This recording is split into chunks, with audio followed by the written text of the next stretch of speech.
नमस्कार दोस्तों, आप सभी का स्वागत है आपके अपने YouTube चैनल सनातन ज्ञान मंथन में। आज मैं आप सभी के लिए एक और कथा व रोचक जानकारी को लेकर आई हूँ। अगर आप किसी भी देवी देवता या स्थान के बारे में जानकारी प्राप्त करना चाहते हैं तो हमें कमेंट बॉक्स में ज़रूर बताएं और इसी तरह हमारी वीडियो के माध्यम से बने रहिए हमारे चैनल पर और जुड़े रहिए अपनी धर्म और संस्कृति के साथ। मेरे प्रिय मित्रों, आप सभी के अनुरोध पर आज मैं पुष्कर में स्थित ब्रह्मा जी के एकमात्र मंदिर से जुड़े इतिहास व कथा को सुनाने जा रही हूँ। इसी के साथ में आज आप सभी को उनकी दोनों पत्नियाँ सावित्री देवी और गायत्री देवी के मंदिर के बारे में भी संक्षिप्त में जानकारी प्रदान करने जा रही हूँ। तो बिना किसी देरी के शुरू करते हैं हमारी आज की इस रोचक जानकारी को। कहा जाता है कि पुष्कर में 500 से अधिक मंदिर हैं, 80 बड़े और बाकी सभी छोटे मंदिर। इनमें से कई पुराने हैं जिन्हें मुगल सम्राट औरंगजेब के शासनकाल के दौरान मुस्लिमों द्वारा लूटा गया व नष्ट और अपवित्र कर दिया गया, लेकिन बाद में फिर से इन मंदिरों का नव निर्माण कराया गया। इनमें से सबसे महत्वपूर्ण मंदिर ब्रह्मा मंदिर है। यह संरचना 14वीं शताब्दी की है। मंदिर को ब्रह्मा के यज्ञ अनुष्ठान के बाद ऋषि विश्वामित्र द्वारा बनाया गया माना जाता है। यह भी माना जाता है कि ब्रह्मा ने स्वयं अपने मंदिर के लिए स्थान का चुनाव किया था। 8वीं शताब्दी के हिंदू दार्शनिक आदि शंकराचार्य ने इस मंदिर का जीर्णोद्धार करवाया था, जबकि वर्तमान मध्ययुगीन संरचना रतलाम के महाराजा जवत राज की है, जिन्होंने अतिरिक्त और मरम्मत की। हालांकि मूल मंदिर डिजाइन को बरकरार ही रखा गया। सावित्री अर्थात सरस्वती के श्राप के कारण और हिंदुओं के पवित्र स्थानों के राजा के रूप में पुष्कर को अक्सर शास्त्रों में दुनिया के एकमात्र ब्रह्मा मंदिर के रूप में वर्णित किया जाता है। हालांकि अब पुष्कर मंदिर केवल ब्रह्मा मंदिर नहीं रह गया है, वह अभी भी भारत में ब्रह्मा को समर्पित बहुत कम मौजूदा मंदिरों में से एक माना जाता है और सबसे प्रमुख ब्रह्मा को ही समर्पित माना जाता है। इंटरनेशनल बिजनेस टाइम ने पुष्कर झील और ब्रह्मा मंदिर को दुनिया के 10 सबसे धार्मिक पवित्र स्थानों में से एक और भारत में हिंदुओं के लिए 5 पवित्र तीर्थ स्थानों में से एक के रूप में माना है। हिंदू शास्त्र पद्म पुराण के अनुसार ब्रह्मा ने राक्षस वज्रनाभ को अपने बच्चे को मारने और लोगों को परेशान करने की कोशिश करते हुए देखा।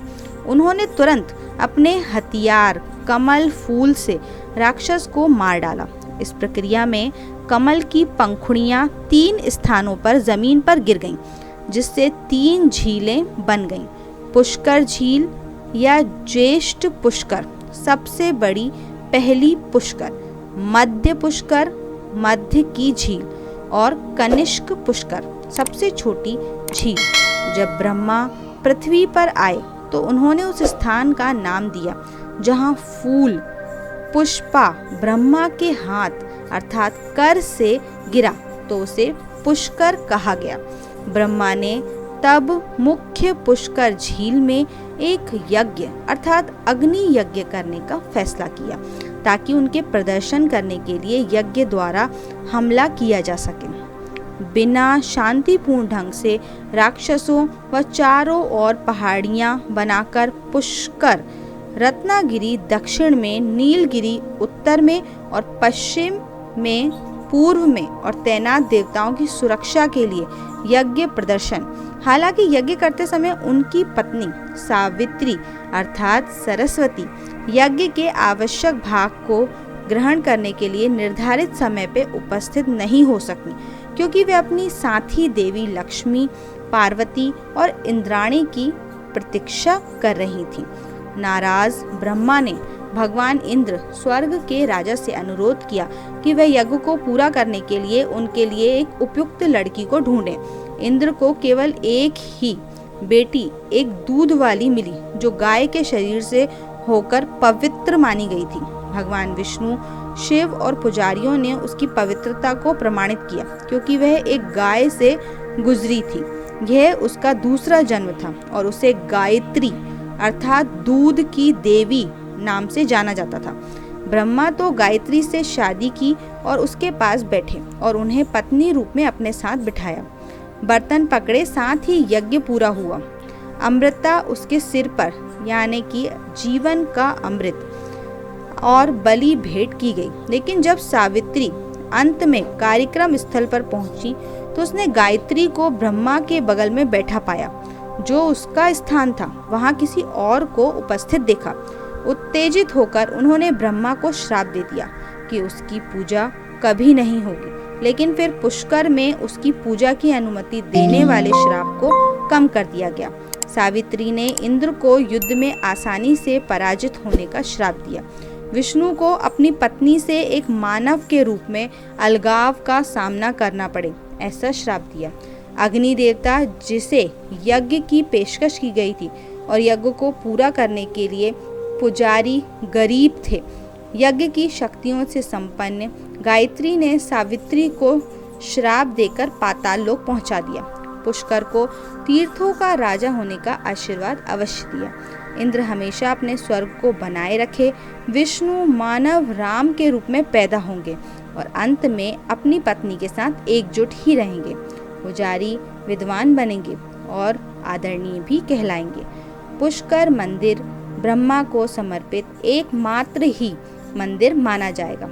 इसके बाद सावित्री रत्नागिरी पहाड़ी पर चली गई और सावित्री झरना अर्थात धारा के रूप में जाने जाने वाली झरने के रूप में उभरकर एक इसका हिस्सा बन गई। उनके सम्मान में एक मंदिर यहाँ पर भी मौजूद है। तीर्थयात्री पुष्कर झील में स्नान करते हैं, जिसकी पृष्ठभूमि में सावित्री मंदिर भी स्थापित है। पुष्कर झील में औपचारिक पवित्र स्नान करने के बाद तीर्थयात्री और पवित्र पुरुषों और ऋषियों द्वारा भी मंदिर का दौरा किया जाता है। यह भी एक प्रथा है कि ब्रह्मा मंदिर की यात्रा के बाद उनकी पत्नी गायत्री की पूजा की जाती है। इसके बाद अन्य मंदिरों की यात्रा की जाती है। पौराणिक कथाओं में वर्णित ब्रह्मा की दो पत्नियां सावित्री और गायत्री के भी पुष्कर में अलग अलग मंदिर स्थापित हैं। लेकिन झील के विपरीत छोर पर पहाड़ियों पर पहले पत्नी सावित्री, जिसने ब्रह्मा को श्राप दिया था, अभी भी पुष्कर में सबसे ऊंची पहाड़ी पर अपने मंदिर में नाराज और क्रोधित बैठने के लिए वर्णित मानी गई हैं। जबकि गायत्री सावित्री के क्रोध से डरती हैं, दूसरे छोर पर एक निचली पहाड़ी पर बैठी हुई हैं। झील के पूर्वी हिस्से में उनका मंदिर स्थापित है। ब्रह्मा मंदिर के पीछे रत्नागिरी पहाड़ी की चोटी पर स्थित सावित्री मंदिर पुष्कर झील और इसके पश्चिमी किनारे पर रेत के टीलों को देखता है। यह पहाड़ी पर कई सीढ़ियां चढ़कर 1 घंटे के ट्रैक द्वारा पहुंचा जाता है। मंदिर संगमरमर से बना हुआ है। वहाँ पे देवी सावित्री की मूर्ति स्थापित है। मंदिर की सुबह से ही यात्रा झील द्वारा शुरू हो जाती है। अपटेश्वर मंदिर, जो ब्रह्मा मंदिर के बगल में गुफा में स्थित है, यह मंदिर शिव भगवान को समर्पित है। यह मंदिर ब्रह्मा द्वारा बनाया गया था। जब उन्होंने पाया कि शिव ने एक तांत्रिक भिक्षु की आड़ में उनके द्वारा किए गए यज्ञ में भाग लिया था, जब शिव को इस रूप के लिए प्रवृत्त किया गया तो वह चिढ़ गए और यज्ञ स्थल के पूरे क्षेत्र को खोपड़ियों से भर दिया। उत्तेजित ब्रह्मा ने ऐसी स्थिति का कारण जानने के लिए ध्यान किया। तब उन्हें एहसास हुआ कि वह भिखारी कोई और नहीं है बल्कि भगवान भोलेनाथ अर्थात शिव भगवान है। अपनी मूर्खता को महसूस करते हुए ब्रह्मा ने शिव से यज्ञ में भाग लेने का अनुरोध किया। शिव ने फिर यज्ञ में खोपड़ी धारण की और ब्रह्मा ने प्रशंसा में शिव को सम्मान प्रदान किया और मंदिर के बगल में अटपटेश्वर के रूप में एक मंदिर बनवाया।